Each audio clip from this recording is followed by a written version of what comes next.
When my wife's family invited us to a small weekend getaway, I didn't realize they meant we were paying for it. I got the hotel bill, $4.917, charged to my card without a word.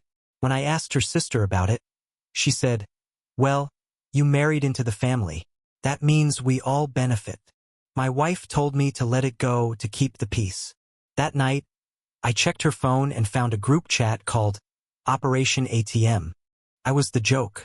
I married Rachel 3 years ago. I was 39. She was 31. We met at a backyard barbecue in Austin. I was there because my buddy Mike insisted I needed to stop living in my shop. Rachel showed up with her sister Tanya. She was quick with jokes, real confident, and asked me straight up what I did for a living. I told her I owned my own HVAC business. She smiled and said, "So you're not scared of heat? Good to know." That first year felt solid. We didn't rush. She moved in after 6 months, and we got married about a year and a half in. I was in love, and I thought I'd found someone who respected what I built. Rachel's family was friendly at first. Her sister Tanya was always around, popping in with little emergencies. "My car won't start. I need help with my rent. Do you know a good mechanic?" I helped out. I'm not the kind of man who says no when someone's struggling. Her 2 brothers, Jared and Miles, were quieter but always between jobs. Jared played poker online full-time, called it his startup. Miles was trying to become a fitness coach, but couldn't hold down a gym job. Miss Denise, their mom, lived in Plano and talked like she was running for mayor every time she came over. Real loud, always dressed up, lots of opinions. They all had one thing in common. No one ever offered to pay for anything. First, I brushed it off. Rachel told me they had a rough upbringing. I understood that. I came from nothing myself. Grew up in Oklahoma, worked through high school, started fixing air conditioners out of the back of a pickup. Built my business one broken unit at a time. But after we got married, things changed.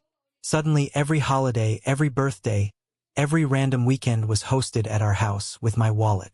They never brought food, never pitched in for drinks. And Rachel kept saying, "Don't be tight. They're family." She made me feel like saying no would make me the bad guy. Then came the weekend that changed everything. Rachel told me Tanya had this idea for a quick family getaway. Nothing crazy. 2 nights in Fredericksburg. Wine, food, just chill family vibes. She said it like it was already set. I figured, fine. 1 room for me and Rachel, maybe a second for Tanya and her husband. We got to the hotel, and that's when I saw it. 6 rooms, all reserved under my name. Rachel's entire damn family was there. Tanya, her husband, Jared, and his girlfriend, Miles, Miss Denise, and even Stacy, some cousin I'd never met. Everyone was smiling, hugging me, saying, "This is so nice of you," like I'd agreed to throw a wedding or something. I pulled Rachel aside and asked, "Did you book all these under my card?" She said, "Yeah, but it's not a big deal. Just let it go. Please, don't ruin the weekend." I was so angry I couldn't even speak. I went along with it. I smiled. I drank. I laughed with them. But inside, I was burning. When we checked out, I saw the bill. $4,917. Almost $5,000. Not a word from anyone. No offers to split it. Not even a thank you. Later that day, I texted Tanya. I kept it simple. "Hey, I just saw the hotel charge. Was I supposed to pay for everyone?" She wrote back, "Well, you married into the family. That means we all benefit." Smiling face with smiling eyes. That emoji? That smug little grin? I swear, I almost threw my phone. That night, Rachel went to shower. Her phone was on the nightstand. She trusts me. I know her passcode. I wasn't even thinking straight. I just picked it up and opened it. And there it was. A group chat called Operation ATM. Rachel, Tanya, Jared, Miles, Miss Denise, even Stacy. All of them were in it. Scrolling through that chat felt like watching my own funeral. Don't forget to guilt him. Say it's for the family. Face with tears of joy. ATM better come through for Christmas too. Moneybag. He's got that HVAC money. He won't even notice. Rachel, keep him happy. Play the long game. Smirking face, and Rachel was in there. Laughing. making her own jokes, saying things like, he asked about the hotel charges. I told him to relax, face with tears of joy, don't push him too hard this month. Let the ATM cool down. I sat there for almost 20 minutes, just reading, over and over. I didn't confront her right away. I didn't even go to bed. I sat outside on the porch until the sun came up. And in that silence, I made a plan. The next morning, I acted normal. Made coffee. Kissed Rachel on the cheek. Asked if she wanted anything from the grocery store. She didn't notice a thing. But in my head, I was tracking every move. I was done being their doormat. I just had to be smart about it. That day, while Rachel was at her yoga class, I went into our home office and started digging. See, I'd never looked at our shared finances too closely. Rachel handled the day-to-day bills, electric, gas, groceries. I took care of the big stuff, the mortgage, insurance, taxes. That worked for us. But I opened our bank statements and started looking closer. And what I found? She'd been pulling little amounts from our joint account for months. Hundreds here, a few hundred there. Venmo transfers to Tanya. Gift cards bought online. One charge was for a Louis Vuitton wallet shipped to Stacy in Houston. Another was a $780 spa treatment group booking under her name on my card. It wasn't just the group chat. She'd been slowly bleeding me dry. Over the next 2 weeks, I played dumb. I let her think everything was fine. I smiled when her mom came over and took our wine. I waved at Miles when he showed up to borrow my power tools. I even drove Jared to some poker tournament he couldn't afford gas for. But I was keeping notes. Step 1 was cutting the money flow.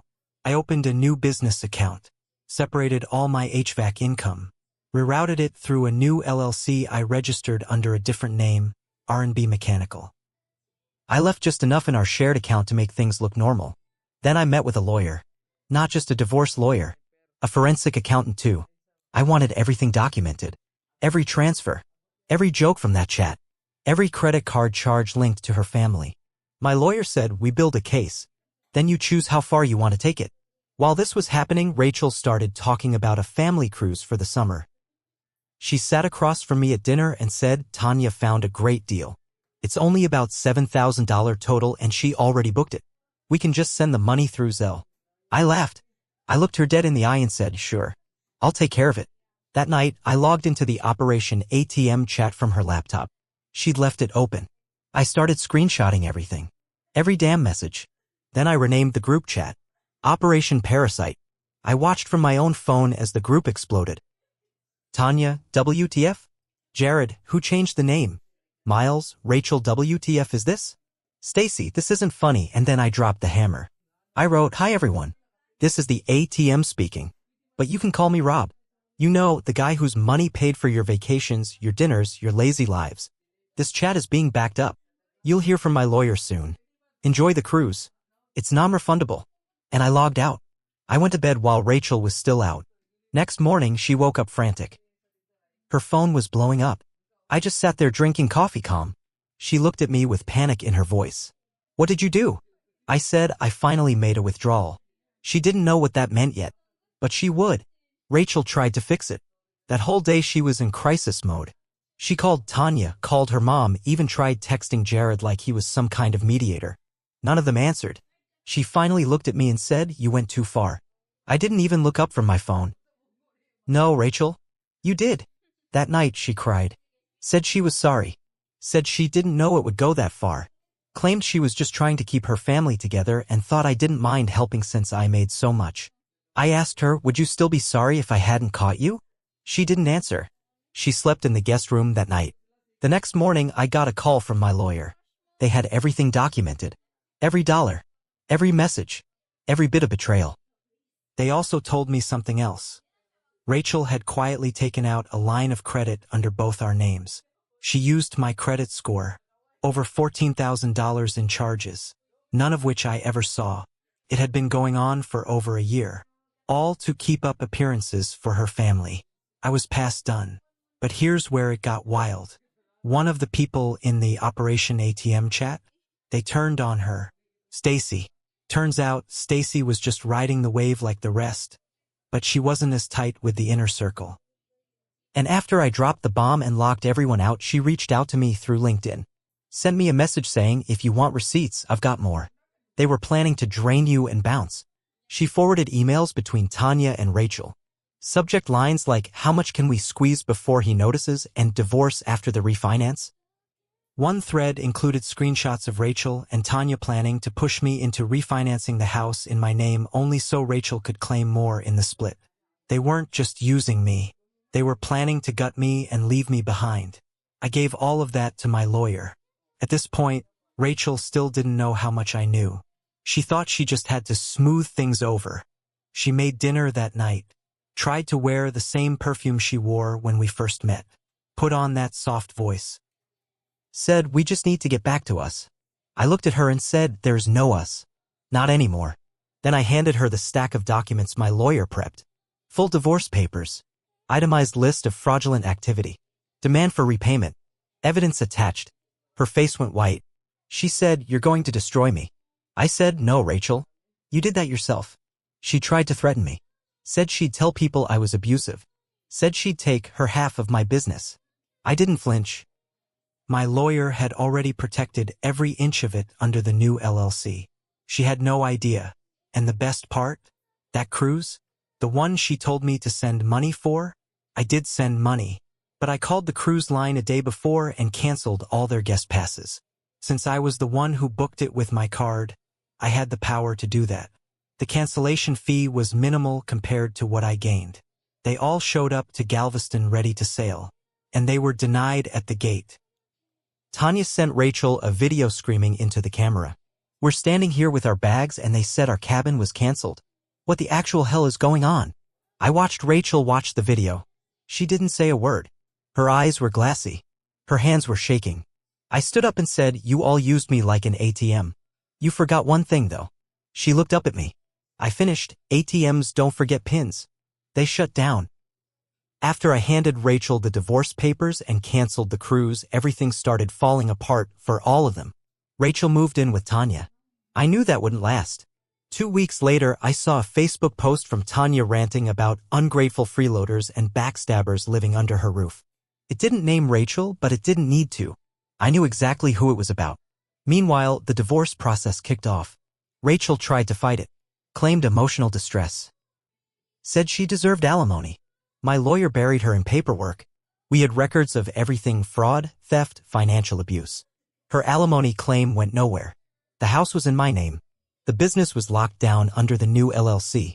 All she walked away with was her car, which I later found out had 3 unpaid tickets and a busted alternator. And Stacy? The cousin who sent me those messages? She ended up cutting off the entire family too.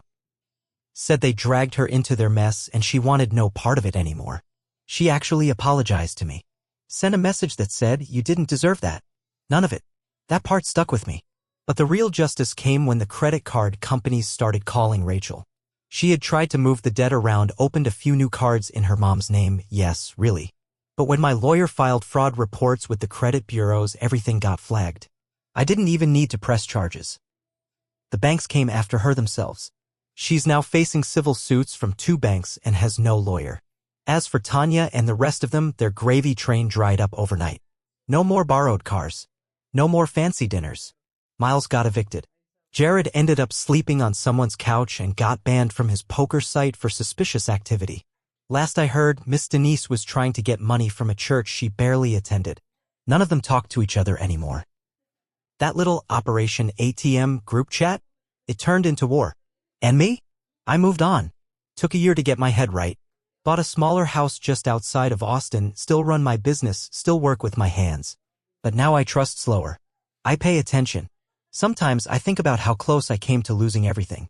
Not just the money. My peace. My sanity. My self-worth. The thing is, I wasn't perfect. I let it happen for too long. I ignored the signs. I wanted so badly to believe that love was enough. That generosity would buy loyalty. I was wrong. But in the end, I didn't let them destroy me. They thought I was an ATM. Turns out I was the bank. And I closed the account. For good.